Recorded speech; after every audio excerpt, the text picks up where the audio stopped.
Hi HR Nation, it's Chris Rainey. Welcome to HR Leaders, the show where we interview today's most successful and innovative HR practitioners 5 days a week. Today we're joined by Margaret Greenleaf. Margaret is the head of Group HR Strategic Initiatives at Roche. Margaret, welcome to the show. How are you? I'm well. Thank you so much for having me. It's a pleasure to be here. Fantastic. Fill in the gaps, Margaret. Tell our listeners a little bit about yourself personally, but also your journey to where you are right now. Okay, great. I actually am based in Basel, Switzerland, at the Roche headquarters, but I'm originally from the US. I've been in Basel about 10 years, and while here I've worked in a couple of different functions in HR, Center of Excellence, doing talent management, generalist as a HR business partner for a couple of different functions, before moving into this role in strategic initiatives, which is looking across all that we're doing in HR and figuring out how to really move the organization forward. So it's really exciting, and it's something I think that doesn't exist in every organization, so I feel really fortunate to be in this place in HR. Fantastic. And what compelled you, just going back to pursue a career in HR? Well, that's a great question. I actually didn't start in HR. I started as in communications, so I worked in broadcast television, and I did that for quite a long time before I transitioned into, at the time it was called e-learning, so multimedia and e-learning. And from there, I really was able to see what was going on in the organization on the HR side, in education, so leadership development, employee development, and talent management, and I said, that looks really cool, and I want to go into that space. So it was kind of a lateral transition from e-learning into the HR space. And I haven't looked back because I love HR. It's a fantastic place. Fantastic. Well, you never know, really, do you, where your career is going to lead you? So I think we both share that in common. Yes. So where we are today, I know that you guys are going through a number of transformations in the organization. Can you share some insights on the current projects that you're working on and that you're most proud of? Yeah, I'd be happy to. We actually, a couple of years ago with our HR strategy, we created a series of projects that weren't linked, but they fell under the umbrella that we called HR Excellence. And we had a project to look at how would we evolve our performance management process. And in parallel, we had a project to move from our SAP-based HRIT system to a cloud-based system. And we also were looking at upskilling the HR organization. And these projects were all kind of running independently in parallel. And we had this kind of aha moment where we said, wow, there are a lot of dependencies across these projects. And if we don't sort of proactively look at how to connect those things, we're going to run into some risks. So we brought them together under a program umbrella. And at first we said, okay, this is our HR Excellence program. This is awesome. And then we realized that's a little bit inwardly focused. What's the purpose of these projects? Why are we even doing these things? It's to improve the employee experience. So we shifted the focus and we rebranded, if you will, these projects under this program umbrella as the People Project. And once we did that, it really, it was kind of an accelerator for us to think about what are we bringing to the organization and how are we adding value to the organization. So the projects were kind of the starting point or the catalyst for what has become a broader cultural transformation for Roche. So we're not just looking at how do we evolve performance management, we're looking across all the talent processes. We're looking at how do we change the dialogue between managers and employees. And yes, we're implementing a cloud-based system with Workday, but that becomes an accelerator for the talent processes, or what we're calling the people practices. And yes, we're changing or addressing skills in HR, but it's more than that. It's mindset, it's really our agility in HR. So all of these things together become more than just the projects individually and become a transformation. And I want to tell you about how we've engaged the business, but I'll stop talking for a minute so you can add a question. Well, that was going to be my next question. Because, okay. My next question naturally was going to be, well, what were some of the challenges along that journey? And immediately in my mind, the number one challenge was going to be engaging the business. So kind of took it for me anyway. So fire away. Well, so if you think about, okay, yes, we're going to change all this stuff and we're going to take it to the organization. Here's HR coming and saying, guess what we're doing? that's not going to be really a successful conversation. But what we did do was use the evolution of our talent processes or our people practices as the starting point for that conversation. And the reason that we wanted to even look at those in the first place is that we had a lot of feedback from the organization that things weren't working. So we went out and we said, okay, well, what's not working? What is your need? What's the business need? And what would you envision in the future? And we did that all across the organization. We had more than 1,000 touch points with the organization to capture that feedback, one-on-one interviews, focus groups, leadership team meetings. And in parallel, we also looked externally at what's happening in the market, and we talked to a lot of companies to understand what the practices were in the market. Once we started those conversations internally, though, we realized we didn't want to stop them. So we got the input, but then we realized we need to go back and sort of share what we heard and where we're recommending to go from a direction perspective. That was such a productive process and conversation that we said, this is how we want to run this project. This is not us doing it sort of in our silo. This is in partnership and in collaboration with the business. Super well received. And when we got to the point where we said, here's the direction that we are going to take the organization, all of the people that we had the conversation with said, thank you very much for listening to me. I feel heard. And I see that you didn't take everything exactly as I said it, but I see that you heard me. And I understand why you're taking me in the direction that you're taking me, and I agree. And I'm happy to go on it. Mm-hmm. And now, this is not an HR project. This is a response to the business need. So we have such pull in the organization. It's thrilling. It's super exciting. Fantastic. And I think you hit on a point there, is that once people know their role in change and what it means for them, and they can see, and whether it's a good or bad thing, you have to be clear regardless of the benefits. And also, if you're not going to come on the journey, this is also what's going to happen. How did you convey that message? What practical steps did you take to engage the business in that change? Well, we actually started with our senior most executive leadership team, because we wanted to make sure that they understood here. We had these discrete projects which we're now bringing together. And as a result of doing that, we're going to tackle more than just performance management. We're going to tackle all of our people practices. And we want you to be a part of that process, part of that dialogue. And they were all very willing to do that. And that cascaded into discussions with their leadership teams. And then that cascaded into discussions with the next level of leadership. Mm-hmm. And once we were a part of all those discussions, we wanted to continue and they wanted to continue those discussions. And so we built kind of a regular rhythm of coming back to these various teams along the journey that we've been taking. So we don't check everything with every single touch point, but it's sort of an iterative process where we continually go back and reconnect with those leadership teams. And it's an expectation on both sides at this point. No, of course. And was that group-based discussions with the leadership team? Was it one-on-one? What approach did you find that worked best? It's a combination of those things, and it kind of depends on where we are in the conversation as well. So in some cases, we need to validate or check something. Hey, we're thinking about, for example, performance management. We started with 5 ratings. There was a lot of discussion in the market about going to no ratings. When we look across all the input we received internally, as well as what was happening externally, we said, hey, 5's not working for us. 0 is probably not the place for us to go. Here's where we want to land, and we want to validate that with some people. So there were some one-on-one conversations to see, okay, what would this mean in your part of the organization versus another part of the organization. And then in some cases, it's a touch point with the whole leadership team. So there wasn't really a formula that I would say we did it this way in every case. Kind of depended on the moment in the conversation. Yeah, and I suppose I expected that. I also, it's not a one size fits all. You have to have those individual conversations, right? Right. Exactly. Looking back, what anything that you think you could have done better, that you think would have helped you on that journey to speed up this process? I appreciate it's an ongoing. Right. It's not something that you can just solve overnight. But what advice would you give to other HR leaders that are going through a similar transition looking back?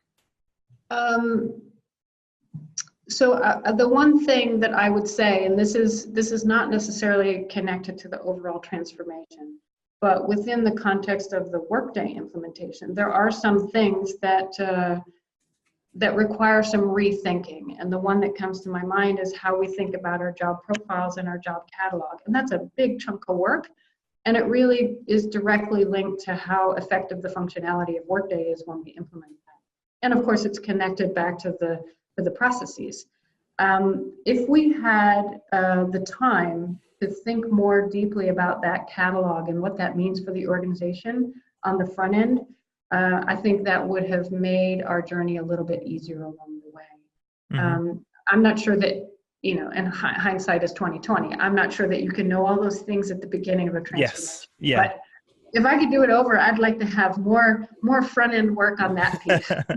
No problem. So what are some of the successes you're seeing now then? I know it's early days, but what are some of the successes that you're seeing in the business? I would say what I chalk up as a success whenever I hear it is when we get feedback from leadership teams that say, can we start this now? They know what's coming and they know when our go live date is. But they're very anxious and proactive and really wanting to adopt these things already today. And for me, that feels like a big success. I also was actually in a leadership team meeting where we were presenting an update and talking about some of the process and the impact of the transformation. And one of the leaders in the leadership team meeting said, well, how exactly is that going to work? And what does that mean? A little bit of a challenging question. And even before I could respond, another one of the leaders in the meeting said, well, actually, this is how it's going to work. And this is why this is a good thing. And I was like, that's what I call success. No, it's true. It's very rare that you have the team leaders coming to you saying, can we implement this now? Doesn't make no sense. It doesn't even seem real. Exactly. One of the conversations that I've had as well.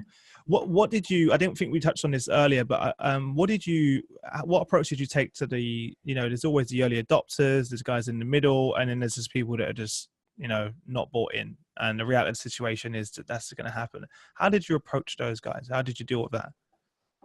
Well, it's something that's ongoing. And within our program, we have kind of these separate streams for the projects that are, of course, very interdependent, and there's alignment across them.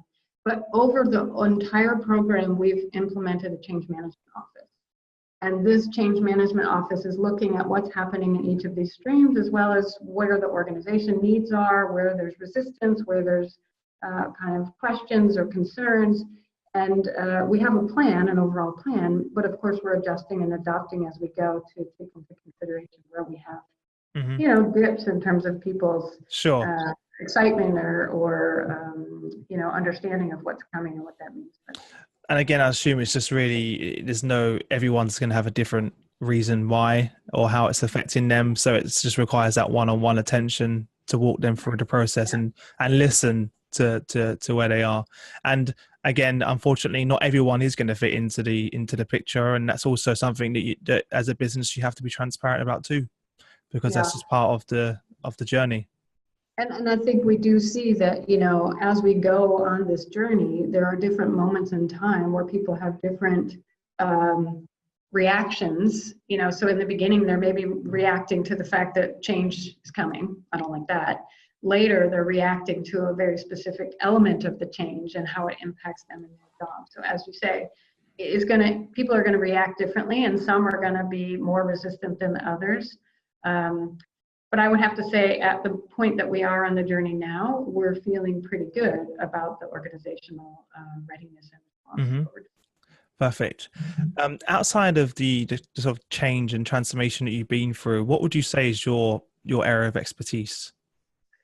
My particular area of expertise.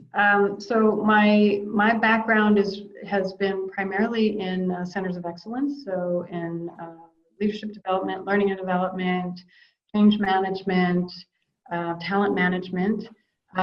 It was really exciting for me to then apply that as a generalist for a number of years. And now I would consider my role, again, because I don't think there are so many roles out there doing what I'm doing. It's a little bit like a combination of a generalist and an expert together. Yeah. sort of a jack of all trades almost. Mm-hmm. But I would say kind of my expertise kind of falls in this change and transformation and, You got the hard job. You're in the middle of both. Yes, exactly. Exactly. But I suppose that's quite a unique space, as you said. It's quite not. You are right. I've been doing this for a long time, and I don't really speak to many people that do live in that middle ground, where they're a specialist and a generalist, and they're using experience from both sides to deliver a great transformation. So that's pretty fantastic. So what's one thing that really that aside from the transformation, what's one thing that really excites you about the business? Well, the business of Roche or the business of HR, or both? Yeah, both. So one of the things that's really exciting, and again, I think it's a bit unique to the space that I'm living in at the moment, is we're also thinking a bit about how can we really push the envelope on what we're doing in HR from an innovative perspective. So what does innovative HR look like? What does digital HR mean? What does analytics mean for HR? And how do we start to do experiments and piloting things so that we can be, really continuing to push ourselves forward. Now, this big transformation project is obviously a big starting point. It lays a foundation for us in this space. But what other things can we do? And we've done some experiments this year, and going into next year, we really want to push the envelope on this and to try to get a bit more, creative. Yeah, of course. I only recently I interviewed the vice president of HR analytics and data for Shell, and you can already see the fantastic things that they're doing over at Shell on how they can leverage analytics. And we're only at the beginning of that journey, and I still don't think HR really has grasped what that actually means for them. I think that the title I had ready to go, which I ended up changing at the end, it was HR leaders, don't be scared of HR analytics, right? Because it seems to be quite a scary place, and it's a bit of a minefield of information. Where do you see HR tech in HR, and how do you think it's going to affect HR over the coming years? Technology in HR? Yeah. How do you think it's going to affect HR in the coming years? I think it's going to have a big impact on what we do. And I don't think, when you talk about HR analytics and what that means and people being a little bit frightened of that, I also think that we are not connecting the dots in that tech, analytics, digital, innovative space, because we talk about them as discrete things. Sure. But I think they are really actually part of the same topic. And I think we need to think about them more holistically in order to move the needle in that space. So if you're talking about artificial intelligence for HR, then you've got to be also thinking about analytics. If you're thinking about how to do something differently in your servicing organization or whatever that might be, it's got to be kind of this holistic view. We talked the other day. I was saying to my boss, I'm like, wouldn't it be great if we had? Hold on, I have to close. That's all right, no problem. Annoying. If we had a way to create an HR Siri, people don't want to look up things on websites, and wouldn't it be great if we could just have Roche Siri for HR and say, what's the timeline for comp this year? Mm-hmm. And we were like, well, why couldn't we do something like that? And those are the kind of questions that we need to ask: is how do we leverage what's happening as that we see in our consumer lives in a way that really brings value from an HR perspective. So. Yeah. It's so funny you said that, because I've done exactly that. So two things. One, you'll see behind me, I'm not going to say the name, otherwise it's going to start talking. Yes, no, I know that. There's an Amazon product right there. Yeah. And I'm literally next week, the podcast will be on, it will be a Amazon skill. I'm not going to say the word, otherwise it's going to start talking. Yes, exactly. But it'll be a skill. So you'll be able, in the morning, you'll be able to listen to the podcast and just say it out loud, and it will provide the latest episode to you, and I did that myself. It doesn't take much skill to be able to do. And secondly, we've just embedded a chatbot into our website, which I also built myself, which allows our members to get the latest podcasts, any information from us, what's the newest program you guys have, when's the next virtual program. everything that you can think of, or as much as I could think of what questions people would have, my chatbot can now answer that 24/7, 365 days a year.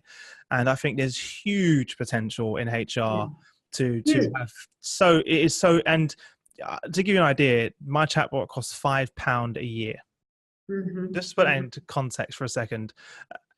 That is literally it, and you can embed that tomorrow into a website and link that directly to the system. Obviously, it'll be a bit more complicated than that, but it's not something that's completely beyond the a few months' work and some adoption. So something I'm excited about too. We had one of the experiments that we did this year was we have an intern program over the summer, and so you get high school kids in here, so they're 16, 17. And so we brought 8 of these kids together in kind of what we call the digital native think tank. And we said, we want to give them our actual problems and see what solutions they come up with. It was fascinating. And they came up with some ideas that, okay, maybe intellectually we could understand or even maybe think about those. But the energy and the passion with which they recommended those things really strongly changed the way we think about the input that they gave us. So one example is we talked a lot about, what's our training strategy for the HR organization on this transformation. And they really changed the way we think about using video for that training strategy. So we were a bit more in the old school traditional concept. And they're like, well, why aren't you using YouTube? Nobody wants to go to these boring training class things. You should be leveraging the ability that you have with these short video snippets to give people what they need exactly when they need it. Okay, yeah, we know about just-in-time training, we know about video, but the idea that we should build basically YouTube-based training hadn't really landed for us until these kids basically said, hello, this is what you should be thinking about. And also you're not having to worry about getting people to adopt it because people use it anyway. That's, again, one of the reasons why I launched a podcast. People already have iPhones. They already have iTunes on there. Everyone's on LinkedIn. I'm not having to get my listeners to go onto a brand new platform. They just simply go on their LinkedIn or their YouTube or on their phone. It's what they use anyway. So immediately the adoption rate is going to skyrocket there. I do think we have a tendency to overthink and overcomplicate things. Whereas I've always, maybe it's because I'm also from a younger generation, that we are quite impatient, so we just execute. Whereas I think a lot of the older generations spend a lot of time putting together the strategy, going over it, overthinking it in some cases, where the younger generation, I think they just try it.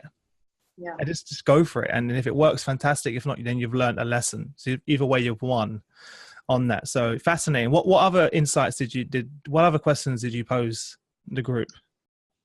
We asked them a little bit about kind of what they do, some trend spotting. So what are some of the technology trends that they felt were going to be really relevant for the organization? And some of them, you could guess AI and virtual reality and things like that. But I was actually surprised that, and we asked about it for Roche, not just HR. Yeah, sure.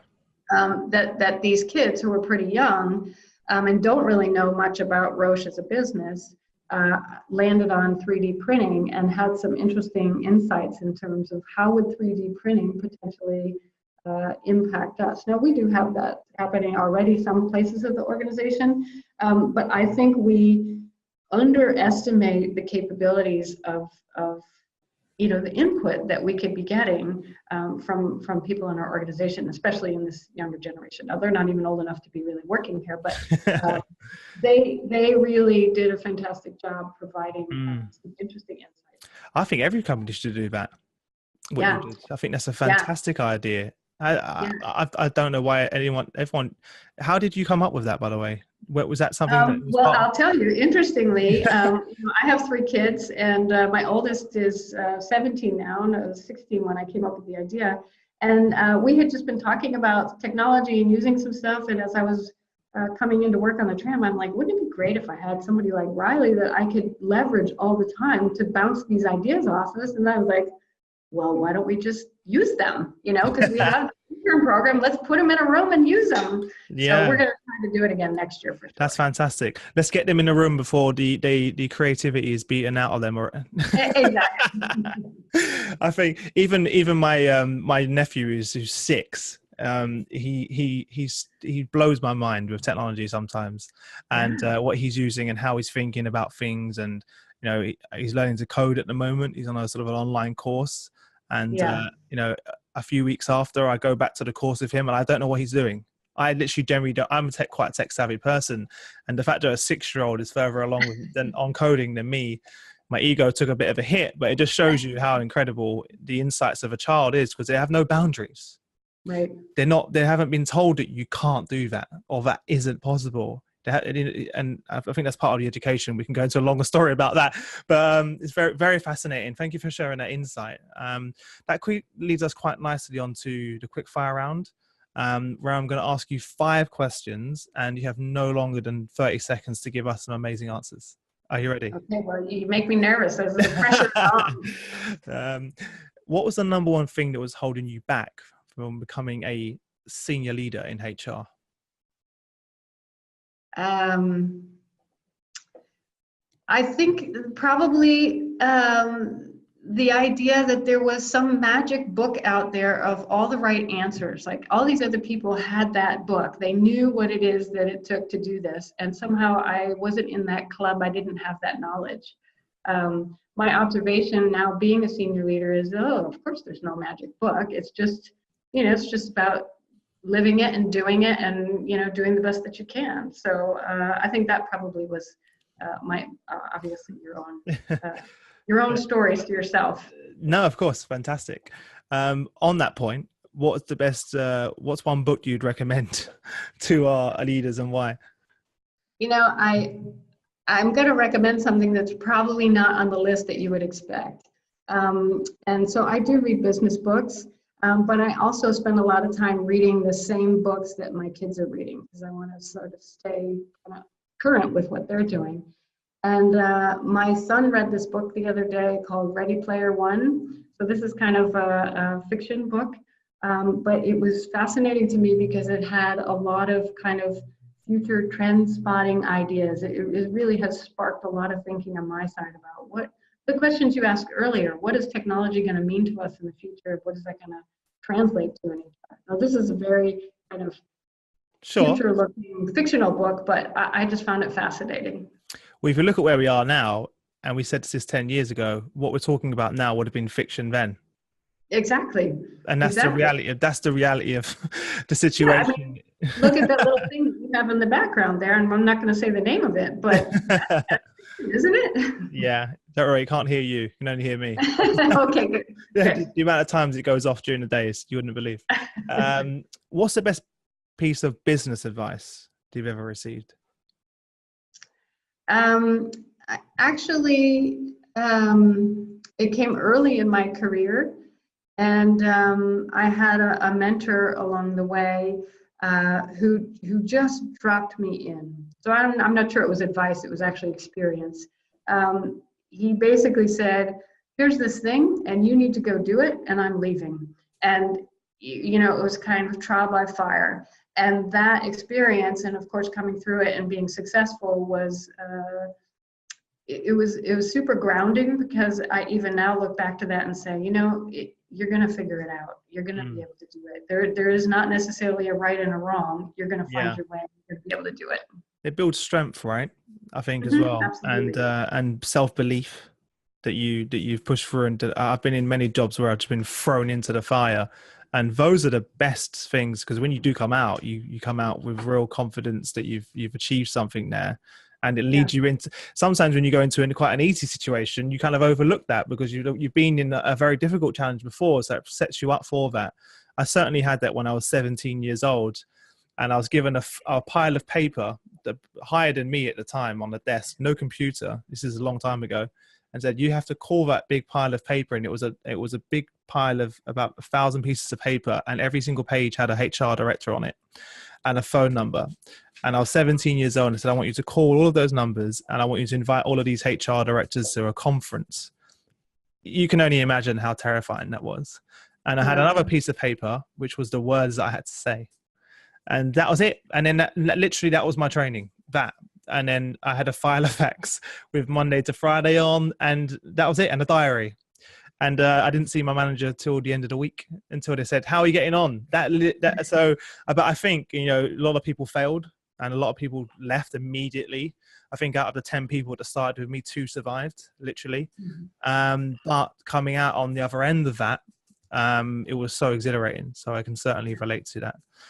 Look where you are now. Yeah, I'm still with you guys. Just don't have Now you fell in love with us during those 1,000 calls. Now I have LinkedIn.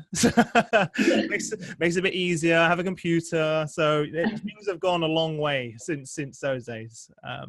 On that point, could you share one internet resource that you use to develop yourself or keep up to date with current trends? What do you use? What kind of online resources do you use?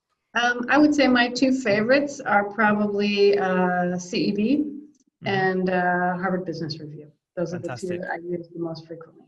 Yeah, and I hear that most frequently as well. That and LinkedIn. I think they're all doing something right there. Fantastic. And before we say goodbye, well, first and foremost, you've been an amazing guest. So thank you very much for sharing great actionable insights with our listeners, and also some very thought-provoking insights as well, which is, I think this is what this is about as well. Give our listeners one parting piece of guidance, and then we'll say goodbye. Well, based on the transformation that I'm experiencing now, I would say collaboration. That's kind of my mantra at the moment, because it's translating into success for us. So I think it's a great way to work. Fantastic. Well, look, thank you again for joining us. And guys, make sure you head over to hrleaders.com. There you'll find all of the show notes on the episode, everything we've been talking about, links to the books as well, and all the resources there. Thank you again, and I wish you all the best until we next speak. Thank you.